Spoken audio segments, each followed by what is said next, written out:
Hello students, कैसे हैं आप लोग। तो आज हम शुरू करने वाले हैं बहुत ही इंपॉर्टेंट मगर बहुत ही easy chapter, that is chemical kinetics.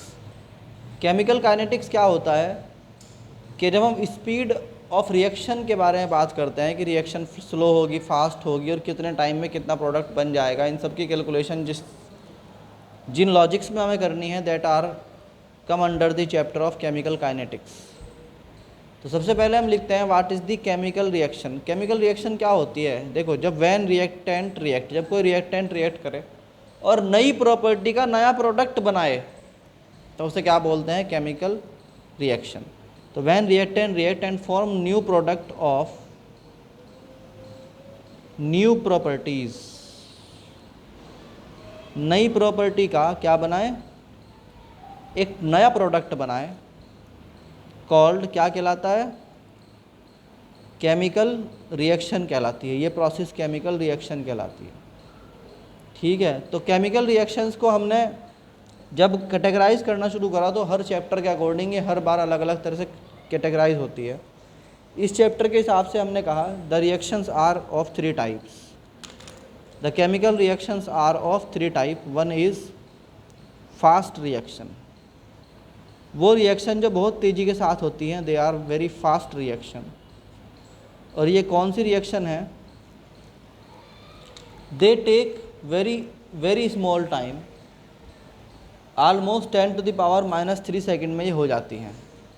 ये बात भी याद कर लेना, कंपटीशन पॉइंट ऑफ व्यू से ब्रैकेट में लिख रहा हूँ मैं यहाँ पे, 10⁻³ सेकेंड में ये हो जाती हैं।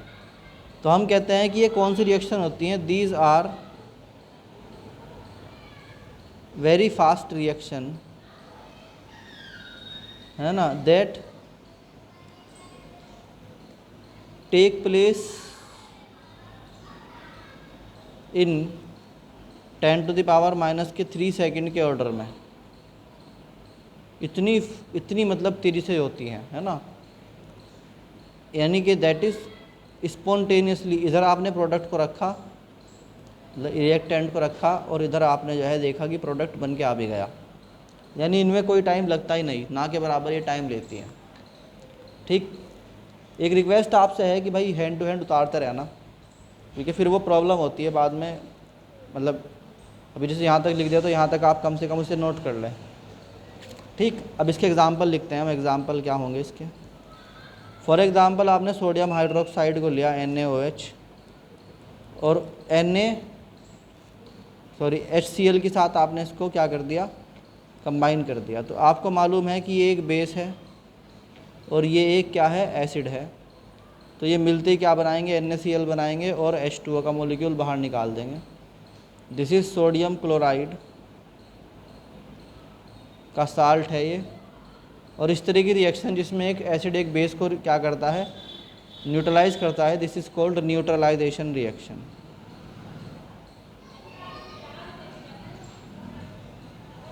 ठीक है, इसमें साल्ट बनता है और एक तरफ क्या होता है, वाटर का मॉलिक्यूल निकल जाता है। ऐसे एक और एग्जांपल ले सकते हो आप। देखो भाई, केमिस्ट्री हो या कोई भी सब्जेक्ट हो, इवन फिज़िक्स है या केमिस्ट्री है, तो आपको ना धीरे धीरे करके आता है कोई भी चैप्टर। इसमें फास्ट वाला कोई कंसेप्ट नहीं होता, बट ध्यान से अगर आप पढ़ेंगे एक एक लाइन बाय लाइन चैप्टर को तो आपको बहुत आराम से याद हो जाएगा। तो ऐसे एक रिएक्शन होती है प्रेसिपिटेशन रिएक्शन। ये क्या होती है प्रेसिपिटेशन रिएक्शन, इसमें झाग निकलते हैं। झाग मतलब प्रेसिपिटेट निकलते हैं, है ना, झाग वाली रिएक्शन। तो इसमें क्या होता है, फॉर एग्जांपल सोडियम नाइट्रेट आपने ले लिया AgNO3, जब आपने उसको KCl से रिएक्ट करवाया यानी कि पोटेशियम क्लोराइड से, तो यहाँ बन गया AgCl, ये तो नीचे बैठ गया, और उधर आपका KNO3 आपका जो है ये हो गया प्रेसिपिटेट बन गया इसका, यानी कि ये ऊपर आ जाता है। ये एक रिएक्शन है, दैट इज़ क्या रिएक्शन है ये फास्ट वाली रिएक्शन है, यानी कि बहुत तेज़ी के साथ होने वाली रिएक्शन। यहाँ तक नोट कर लिया आपने। केमिकल काइनेटिक्स में पहली चीज़ यानी फास्ट रिएक्शन हम पढ़ चुके। Now very slow reactions, extremely slow reactions. Extremely slow reactions भी होती हैं एक, और ये वो होती हैं जो बहुत ज़्यादा टाइम लगा देती हैं, मतलब इतना टाइम लगा देती हैं कि इसमें साल भी लग सकते हैं। एक्सट्रीमली स्लो रिएक्शंस, आपको ना किसी भी सब्जेक्ट पे अगर कमांड करनी है, you should know each and every concept in a very extended manner, और आपको वो समझ में आना चाहिए, मतलब आपको उतरना चाहिए, आपके दिमाग में उतरना चाहिए।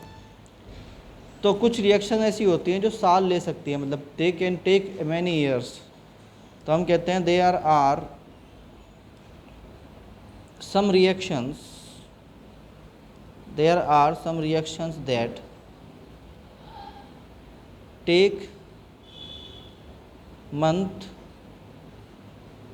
टू मैनी ईयर्स, उनमें मंथ भी लग सकते हैं और कई साल भी लग सकते हैं। आर कॉल्ड, ये क्या कहलाती हैं, are called extremely slow reaction. इन्हें क्या कहते हैं, एक्सट्रीमली स्लो रिएक्शंस कहते हैं। एक्सट्रीमली स्लो रिएक्शंस जो होती हैं, इसके एग्जाम्पल भी याद कर लो भाई। एग्ज़ाम्पल मान लो रस्टिंग ऑफ आयरन है, रस्टिंग ऑफ आयरन, ये भी इसका एक एग्ज़ाम्पल है। एंड जैसे फॉर एग्ज़ाम्पल अगर आप कहीं पर जो है हाइड्रोजन और ऑक्सीजन के मॉलिक्यूल्स को एक जगह रख दो तो ये क्या होते हैं, वाटर बन जाता है, but it take a long long long time. एक बात ध्यान रखना कि अगर इनके बीच में कैटलिस्ट हो ना, एक्सट्रीमली स्लो रिएक्शन में क्या हो, अगर कैटलिस्ट मौजूद हो तो it can make them fast, यानी फास्ट वाली वो वाली फास्ट नहीं, ऊपर वाली, मतलब ये होगा कि साल में होगी तो महीने में हो जाएगी, महीने में होगी तो दिनों में हो जाएगी, और दिनों में होगी तो घंटों में हो जाएगी, और घंटों में होगी तो मिनटों में हो जाएगी। तो हम कह सकते हैं the speed of extremely slow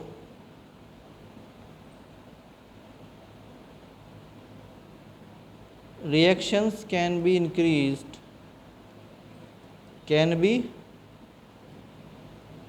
increased by applying a catalyst। Catalyst वो जो है एक सब्सटेंस या एक मटेरियल होता है जो अगर किसी केमिकल रिएक्शन में लगा दो तो वो खुद तो डायरेक्टली इन्वॉल्व नहीं होता है chemical reaction, but it increase the speed, या ये चेंज कर देता है स्पीड किसकी, रिएक्शन की। Now they are some reactions that are called moderate reaction, और ये ऐसी रिएक्शंस होती हैं that are not very fast and neither they are very slow. तो ये रिएक्शंस कहलाती हैं, these reactions are called moderate और ओनली स्लो रिएक्शंस, यानी इनको एक्सट्रीमली स्लो नहीं कहते, इनको कहते हैं स्लो रिएक्शंस। स्लो रिएक्शंस ये कौन सी रिएक्शन होती हैं बच्चों, ये ना तो बहुत फास्ट होती हैं और ना ही बहुत स्लो होती हैं, बस ये रिएक्शन बीच में होती हैं। तो हम कहते हैं they are neither fast not extremely slow, ना तो ये फास्ट होती है और ना ही एक्सट्रीमली स्लो होती हैं। तो दे आर कॉल्ड क्या कहलाती हैं, स्लो रिएक्शन, बस इनको जस्ट स्लो बोलते हैं, यानी स्लो होती हैं। ठीक, तो इसका एग्ज़ाम्पल याद कर लो। The example is for example NH4NO2 break हो जाता है किसमें, N2 nitrogen gas plus molecule of water मिल जाते हैं, ये एक स्लो रिएक्शन है।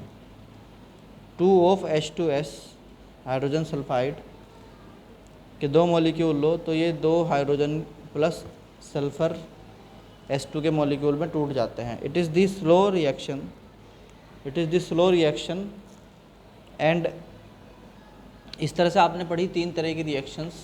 एक रिएक्शन थी आपकी एक्सट्रीम फास्ट रिएक्शन, एक आपकी रिएक्शन है दैट इज़, उसके बाद आई थी extremely slow reaction, and the last one is slow reaction only.